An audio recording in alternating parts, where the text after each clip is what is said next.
Oh, good morning. Take a look over here on our quilt. Look how much we've already moved through our season of Easter. We're closing up already. Can you believe that? How many more weeks of school do we have left? Hold up your fingers.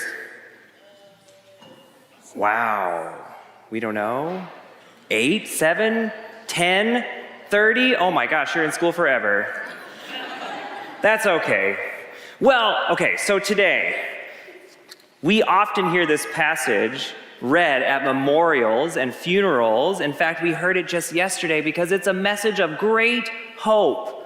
But let's talk a little bit how we can understand it maybe in different ways, all right? Starting with, have you ever looked at a tiny birdhouse and wondered how a whole family of birds can fit in that tiny space? No, you haven't wondered? Okay, well, I wonder about that.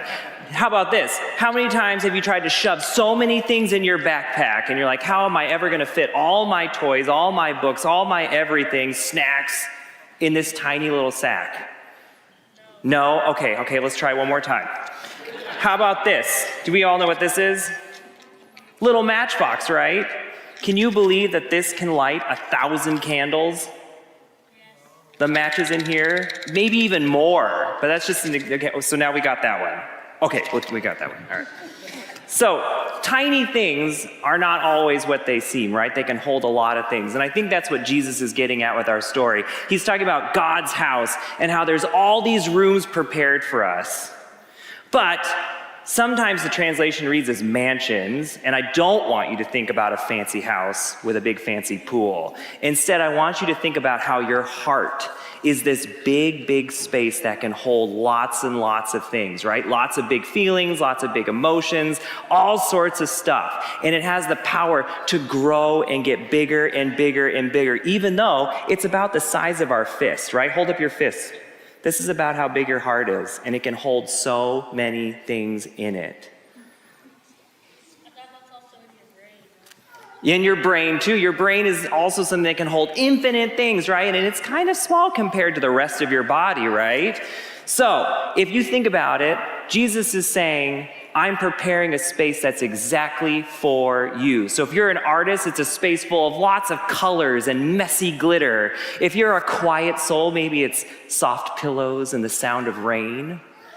Maybe if you're a big explorer, you open up that door and it's out to a vast jungle or the whole universe. The idea is that it's a space just for you. And God is big enough and expansive enough to hold all those things.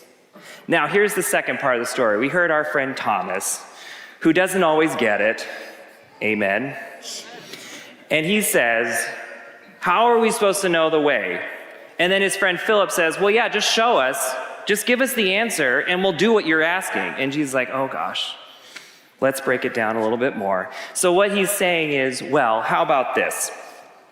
I'm the way, the truth, and the life. We hear that a lot, right? So if you're lost in a thick forest, the idea is that you don't need a piece of paper or a map. You need somebody to show you the way out, right? So you don't need your fancy GPS devices and all these things to get you out. Just follow through. Here we go. Love, kindness, and service for one another. And Jesus says, if you can do those three things, you will know God. So love, kindness, and serving others. If you can do those three things, you don't need to know all the answers. Just act in those ways and you will know God and you will know me. Makes more sense, right? Okay, well, let's do a little prayer. And this is going to be involving everybody. So if you can, let's rise. All right, let's stand up. We're going to do our bodybuilding prayer here, all right? So everyone, let's use our bodies to build our prayer house. First thing we need to do, we need to get a strong foundation. So let's stomp our feet down. And as we stomp our feet, we're going to say, Dear God, thank you for being the firm ground beneath our feet. Your love is the foundation that holds us every single day. Feels pretty firm, right? Okay, we can stop. Then I want you to reach your arms out gently and touch your neighbor kindly, gently. And as we do that, I want you to think, thank you for making a home that is big enough for everyone. No matter who we are, where we're from, or what we are like, your love is wider than this whole room. Then I want you to touch your fingers high above your head. Make a little triangle shape. This is your roof. In your house, there are many rooms. Thank you for being our roof and keeping us safe and warm when things feel scary and stormy. Now let the rain fall down.